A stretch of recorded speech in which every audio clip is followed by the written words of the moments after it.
தமிழகத்தில் ஆட்சி மாற்றம். பனையூர் விஜய் இல்லத்தில் குவியும் IPS அதிகாரிகள். கட்சி அடியோடு மாறுது.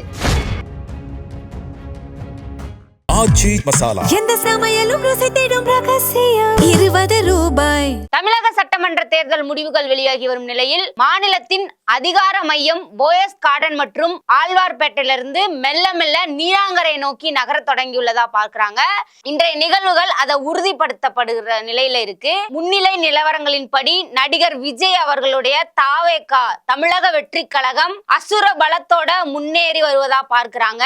காவல்துறையோட உயர் அதிகாரிகள் விஜய சந்திச்சு அவங்களோட ஆர்வத்தை வெளிப்படுத்திட்டு வரதா அரசியல் வட்டாரங்கள்ல பரபரப்பை ஏற்படுத்தி இருக்கு.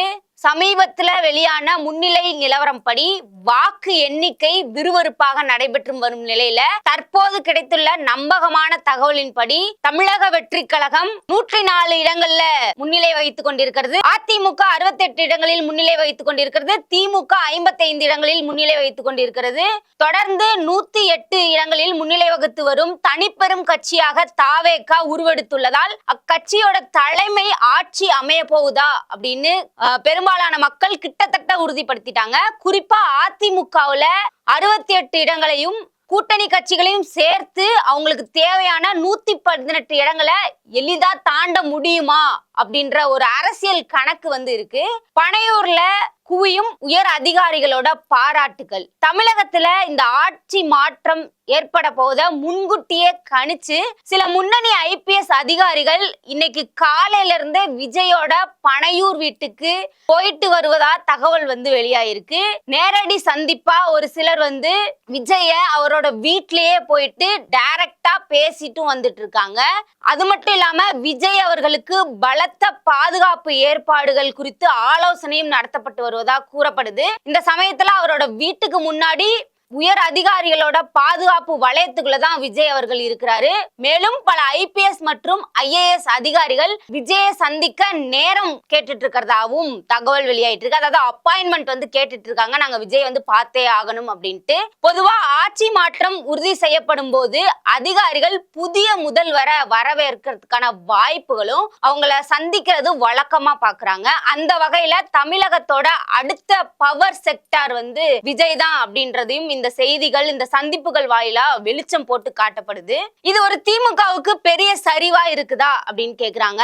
ஆளுங்கட்சியான திமுக வெறும் 55 இடங்கள்ல 3வது இடத்துக்கு தள்ளப்பட்டிருக்கு. அந்த கட்சியோட மூத்த அமைச்சர்கள் பலரும் இன்னும் பின்னடைவிலேயே நீடிச்சிட்டு இருக்காங்க. உதயநிதி ஸ்டாலின் உள்ளிட்ட பெரிய தலைவர்களும் ஒரு கடுமையான போராட்டத்துக்கு அப்புறம் தான் முன்னிலை வகிச்சிட்டு இருக்காங்க.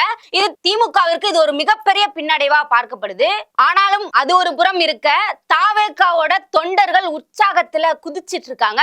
தாவேகா முன்னிலை பெற்று வருவதாலையும் தொடர்ந்து சென்னையில இருந்து கன்னியாகுமரி வரை அந்த கட்சியில இருக்கக்கூடிய தொண்டர்கள் பட்டாசு வெடிச்சும் இனிப்புகள் வழங்கியும் அவங்களோட கொண்டாட்டத்தை ஆரவாரமா பண்ணிட்டு இருக்காங்க. விஜயோட இந்த அரசியல் பிரவேசம் ஒரு சினிமா கவர்ச்சி மட்டும் இல்ல, இது ஒரு மாற்றத்திற்கான விதை அப்படின்னு சமூக ஊடகங்கள்ல தாவேகாவோட ஆதரவாளர்கள் பதிவிட்டு வராங்க. இந்த மாதிரி சூழ்நிலையில தொங்கு சட்டசபை போன்ற சூழல் நிலவுமா அப்படின்ற எதிர்பார்ப்பு இருக்கு. தாவேகாவோட எந்த கை ஓங்கி இருக்குது அப்படின்றது ஒரு சில நேரங்கள்ல தமிழ்நாட்டோட முதல்வர் யார் அப்படின்றதும் அதிகாரப்பூர்வமா தெரிய வரும். பொறுத்திருந்துதான் பார்க்க வேண்டும். மே 4 திரிசா அவர்களின் பிறந்த நாள். என்னதான் தாவேகா கட்சியின் தலைவரின் ஒரு புறம் இருந்தாலும் கூட ரிசல்ட் இன்னைக்கு அனௌன்ஸ் ஆயிருக்கு. அன்னைக்கே திரிசா அவர்களுக்கும் பிறந்த நாள். காலையிலேயே திருப்பதிக்கு போயிட்டு சாமி தரிசனம் செய்துவிட்டு சென்னை திரும்பி இருக்காங்க. சென்னை திரும்பின உடனே தாவேகா தலைவர் விஜய் அவர்கள் வீட்டிற்கு சென்று அவர்களுடைய பாராட்டுகளை அளித்துக் கொண்டிருக்கிறார்கள். அந்த செய்தியை தான் நேரடியா பார்த்துட்டு இருக்கோம். ஆச்சி மசாலா. எந்த சமையலும் ருசி தேடும் ரகசியம். 20 ரூபாய்.